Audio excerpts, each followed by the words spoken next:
Dear students, so today I prepared a different lecture that I didn't have in previous years, where I'd like to discuss the structure and the determination of prices in markets. So this is going to be a fairly quick video. I'm going to talk about how market clearing leads to equilibrium prices, and I'll talk about incentives for truth-telling. So first, to understand the marketplace, we need to look at supply and demand. In the main lecture, we've been studying how firms operate, how firms are organized. And so right now, I think it's worthwhile to step back for a minute and to look at the market.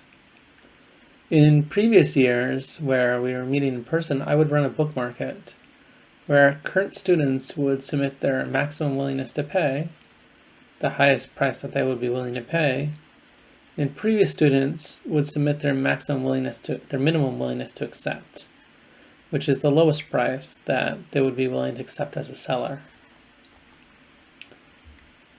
So here's the data, anonymized, that I collected last year. So last year, students would send me an email. These would be their email addresses, and those would be those prices. Now, when the price here for this buyer is £30, that means the buyer is willing to pay £30 or anything less than £30. He's giving exactly his maximum willingness to pay. And the seller here, who's willing to accept £25, would also be willing to accept £50. What she's giving here is her minimum willingness to accept, the lowest price that she'd be willing to accept. Now, I can take those bids that the buyers and sellers submitted, and I can plot them on a histogram. And this is the graph of demands with the buyers, and this is a graph of the willingness to sell for the sellers. So there's some sellers who are only willing to sell the book for £45 or more. No buyer is willing to pay that amount. So these sellers will not sell the book in the marketplace. Similarly, there's buyers who want to pay £10, £15, or at most £20. And none of these will end up buying the book. Not even this buyer here, any of these 6 buyers, because the market clearing price will not be £20. How do we calculate the market clearing price? Well, what we need to do is we need to look at each price level. What's the total supply of books that previous year students wish to sell? And what's the total demand for books that this year's students want to buy? So if we look at the price £50, all the sellers, all 7 of them, are happy to sell their book for £50, but nobody wants to pay that price to buy the book.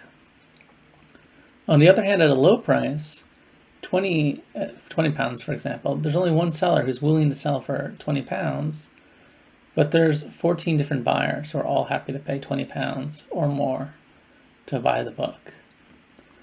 Here, we can see that for high prices, supply outpaces demand. For low prices, demand outpaces supply.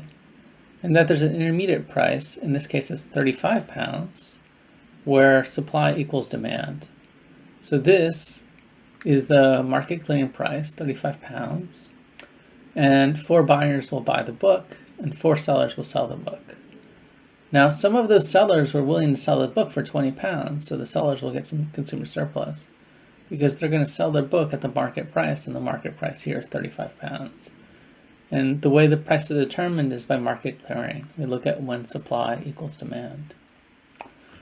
Since these numbers are integers, sometimes the numbers won't line up exactly. If we had continuous prices, we could always find the exact crossing point. Okay. Now, the next question is, the buyers and sellers are in some sense playing a game. The buyers told me what their maximum willingness to pay is, but they could say something different. For example, a buyer who was willing to pay up to £35 could instead say that their price they're willing to pay is 0 or 5 or 10 or 15.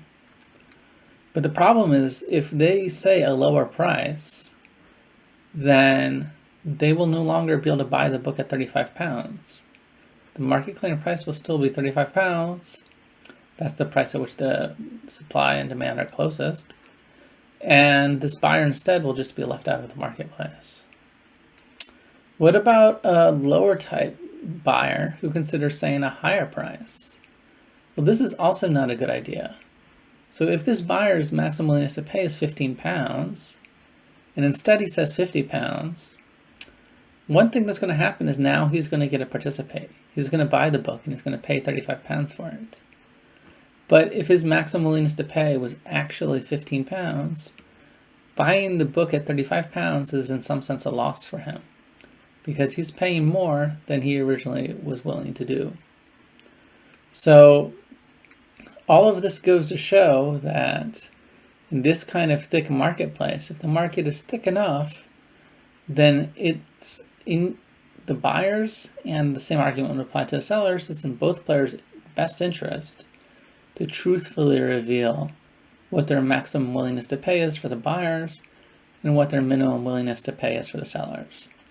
That is, we constructed this mechanism, and for buyers and sellers, it's worthwhile for both of them to participate and for both of them to tell the truth.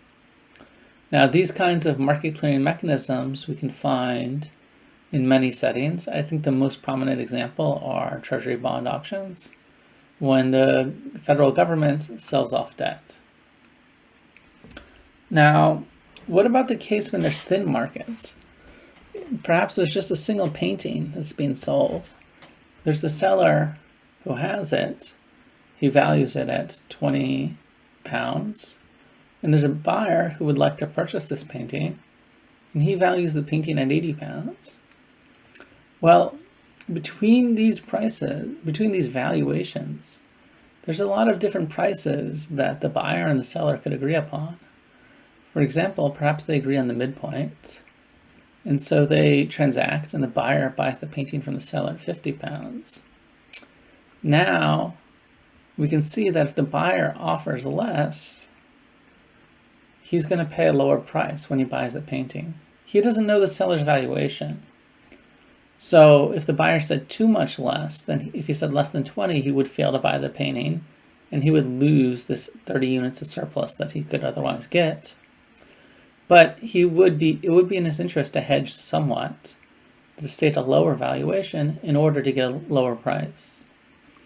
For the seller also, the seller would be incentivized to state a higher valuation, and then both buyer and seller together run some risk that when the buyer says less and the seller says more, then perhaps the seller's price ends up being more than the buyer has stated. So the point here is that in markets which are thin, there's an incentive to misrepresent your value. Whereas in the previous example, where the market was thick enough, there was no incentive, or often just very little incentive, to misrepresent your value. And the reason why is because in the thin markets, where there's very few participants, the buyer and seller really control the price of the object.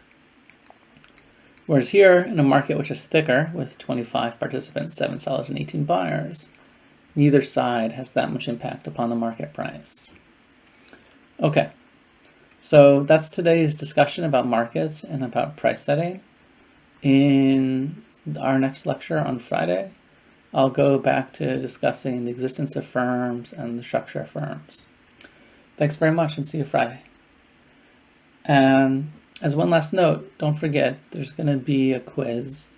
It goes online at 4 p.m. today after the last seminar, and the latest that you can submit it by is 11:59 p.m. tomorrow, Thursday. But you have an hour to take the quiz. So if you start the quiz at 11:50, well, you can only submit the quiz by 11:59, so you'd actually have 9 minutes. So while the quiz ends at 11:59, you need to start the quiz at 10:59 or beforehand tomorrow or today. Thanks very much.